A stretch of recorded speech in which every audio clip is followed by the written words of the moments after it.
Welcome to the show.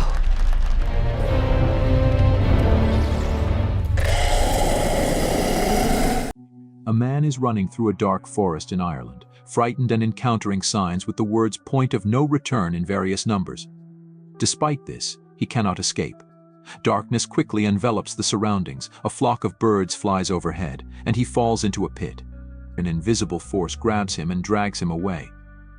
Elsewhere in the country, an artist named Mina works in a pet store. Her boss asks her to deliver a rare parrot to a zoo in a neighboring city, and Mina agrees. She takes the bird home for the night and tells it that her mother died 15 years ago. The bird unexpectedly responds. That evening, Mina puts on a wig and goes to a bar, introducing herself to a guy with a fictitious name, claiming to be a ballerina.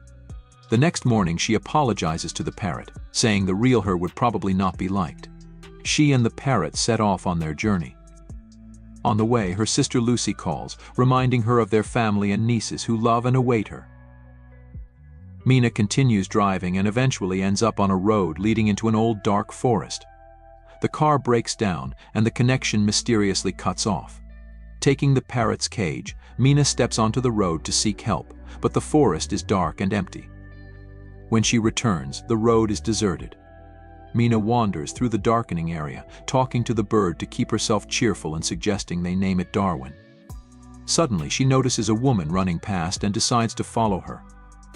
Mina catches up with her near a small forest cabin, and the woman orders her to come inside quickly if she wants to live. Naturally, Mina rushes into the cabin. The elderly woman, Meline, has been living there with two other young people, Ciara and Daniel. She orders Mina to stand in front of a mirror because the watchers cannot enter but observe from outside, coming every night after sunset. Standing by the mirror, Mina hears sounds like applause. Meline confirms that the watchers are applauding the appearance of a new object. In the morning, Mina announces her intent to leave, but the others assure her it's impossible. Meline catches up with her in the forest, explaining that the forest causes hallucinations, but it's possible to survive. The signs scattered throughout the forest mark the boundary from which a person can reach the cabin before dark, but beyond it, there's no way back. They were made by a man named the Professor, but his whereabouts are unknown. That night, Daniel puts on a show for the watchers, presenting Mina. The watchers ask her to behave as usual. Meanwhile, Ciara turns on music and dances as she does every evening. Mina finds discs with recordings of Love Search TV shows. In the morning, she and Ciara gather medicinal herbs because Ciara's missing husband asked her to take care of Daniel before he disappeared while searching for a way out. Ciara explains that they recently found strange burrows scattered throughout the forest, where the watchers go during daylight hours. She believes she has been in the cabin for almost 5 months. Meline announces the safety rules: never leave at night, never open the doors for anyone, and always try to stay in the light. Life becomes a series of identical days. Mina watches endless shows and often stands staring into the mirror. One day she knocks on it, and immediately there is a knock on the door. Meline orders everyone to freeze and everything stops. The next day, Mina and Daniel go hunting. Daniel tells her that Meline used to work at a university and considers herself a know-it-all, but she has been living in the cabin the longest. Daniel himself has been there for 8 months but has never seen anyone. Mina convinces Daniel to help her explore a burrow using a rope. Mina descends, explores it, and finds old items like newspapers, toys, pieces of electronics, and an old bicycle. She ties it to the rope and sends it up, but then strange sounds echo from the darkness. Mina screams, and the rope falls at her feet. Climbing out into the light, she leaves the dangerous place. They examine the items and think the bicycle might help them escape, but Meline reacts strangely. Daniel manages to assemble a surveillance system from the found electronics and installs a camera by the door. That night, everything goes as usual. Ciara dances. There is a knock on the door, and Daniel suggests it's a person. Meline forbids opening it, but they hear the voice of Ciara's husband. Ciara tries to prove it's him by asking what book she's reading, but he doesn't answer, even though they bought the book together on his advice. The man begs to be saved from death. Ciara asks to look into the camera, but when he leans towards it, something drags him into the forest.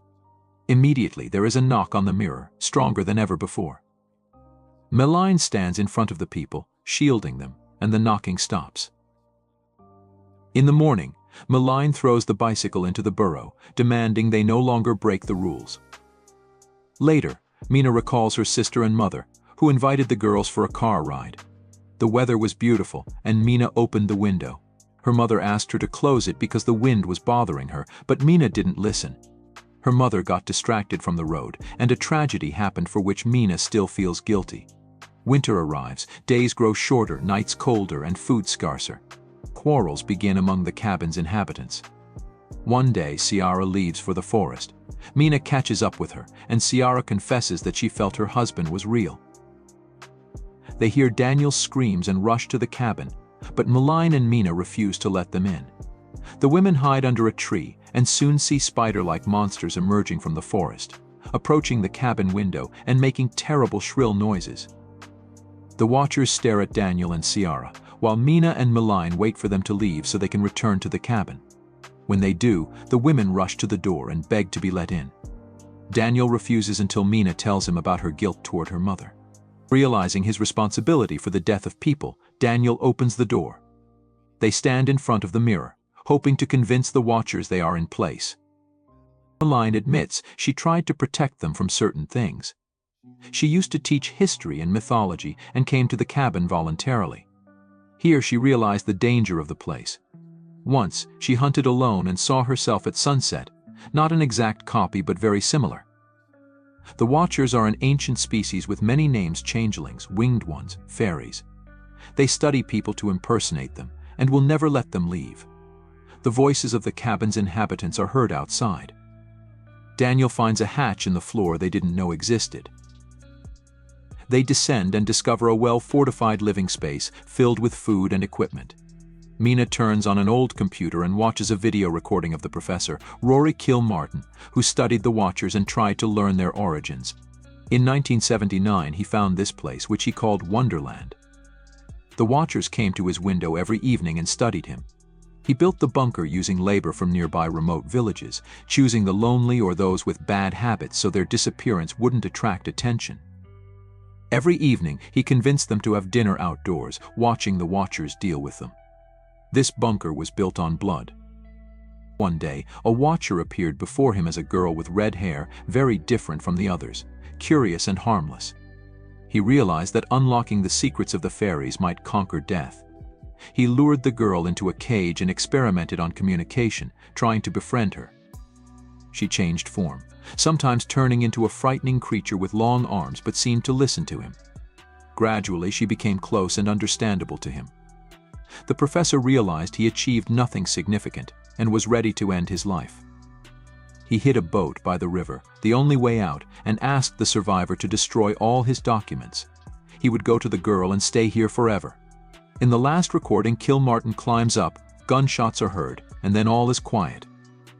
Realizing it's their last night in the forest, Ciara turns on the music and invites Daniel to dance. He's upset about leaving, saying his family is dysfunctional and he has nowhere to return to. Ciara offers to let him stay with her until they find him a good occupation and place to live. In the morning, the group sets out to escape, guided by the signs and Mina's parrot.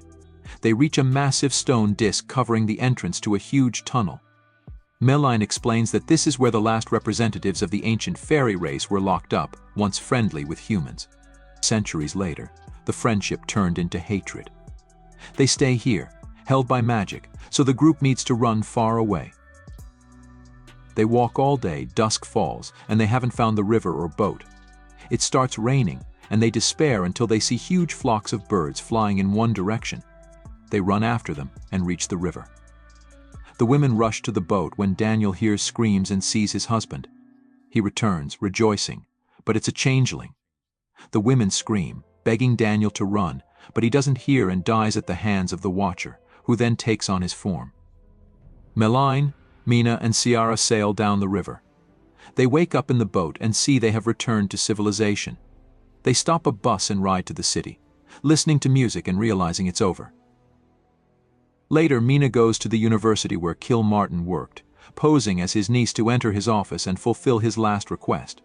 She finds more documents, photos, and a recording discussing the fairies and half-blood children in the world. Looking at the photos, she seems very surprised. In the evening, Mina goes to Ciara's house, showing a photo of Maline from the professor's belongings. She explains that it's his wife who died several years ago, so the Maline they lived with was a special fairy capable of moving during the day.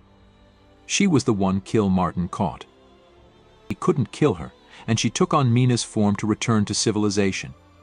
Then a car pulls up, and the real Ciara gets out. The one Mina is talking to is actually a fairy. Realizing she's been exposed, the fairy knocks Mina out and changes shape again, turning into Daniel. They just want to live like other species, but are forced to stay underground due to human hatred. The fairy turns into Martin and goes to Mina in the house, preparing to kill her. Mina says there are others like her because she's half human and acknowledges it was unfair of humans to banish the fairies. The fairy softens and spreads her wings, admitting Mina might be right, and flies away. Mina revives Ciara. Later, she reunites with her twin sister, Lucy, finally forgiving herself for their mother's death. She tells her about her experience, admitting she still sees Maline in the forms of other people. Her niece arrives, showing a drawing of her and Darwin, whom she still keeps as a pet. Outside, a girl with red hair appears, looking at their apartment windows and taking on the form of a girl with a strange face. This story builds up slowly and tastefully, though the ending unfolds somewhat mundanely, albeit mysteriously.